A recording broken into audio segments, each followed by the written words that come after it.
তাসকিন আহমেদের বিরুদ্ধে এক বন্ধুকে মারধরের অভিযোগ উঠেছে। এ ঘটনায় ভুক্তভোগী বন্ধু সিফাতুর রহমান সৈকত মিরপুর মডেল থানায় একটি লিখিত অভিযোগও দায়ের করেছেন। অবশ্য মারধরের ঘটনা অস্বীকার করেছেন তাসকিন।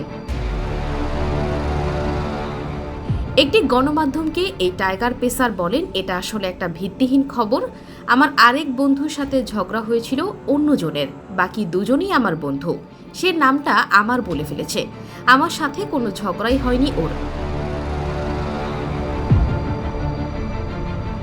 এই প্রসঙ্গে বোর্ড পরিচালক ইফতেখার রহমান মিঠু ঢাকা পোস্টকে বলেন, তাসকিন জানিয়েছে এই ঘটনার সঙ্গে সরাসরি জড়িত না, তার বন্ধুদের মধ্যে দুই গ্রুপের মারামারি হয়েছে, এই ঘটনার সঙ্গে মোটেও জড়িত নয় বলেই জানিয়েছে তাসকিন।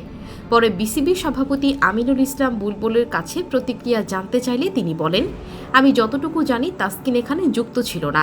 আমরা ক্রিকেটার ও পুলিশের সঙ্গে কথা বলেছি, আপনাদের কাছে কোনো প্রমাণ থাকলে দেখাতে পারেন। এদিকে মিরপুর মডেল থানা পুলিশ অভিযোগের বিষয়টি স্বীকার করলেও সেটি জিডি হিসেবে নথিভুক্ত করা হয়নি বলেই জানিয়েছে। তারা বলছে, এ বিষয়ে প্রাথমিক তদন্ত চলছে, সত্যতা মিললে পরবর্তী আইনানুগ পদক্ষেপ গ্রহণ করা হবে। মিরপুর মডেল থানার ভারপ্রাপ্ত কর্মকর্তা ওসি সাজ্জাদ রোমন বলেন, তাসকিনের বাল্যবন্ধু একটা অভিযোগ করেছেন, তারা একে অপরের পরিচিত, স্পেসিফিকভাবে মারধর করার কথা লিখেননি। আজকে ভোরে কথা কাটাকাটির এক পর্যায়ে কিল ঘুষি মারার অভিযোগ করেছেন। আমরা বিষয়টি জিডি হিসেবে নয়, অভিযোগ হিসেবে গ্রহণ করে সত্যতা যাচাইয়ের জন্য অনুসন্ধান করছি। সত্যতা পেলে পরবর্তী পদক্ষেপ নেওয়া হবে। তিনি বলেন, যিনি অভিযোগ করেছেন তিনি নিজেই আবার থানায় আসছেন, দেখি তিনি আবার কি বলতে চান।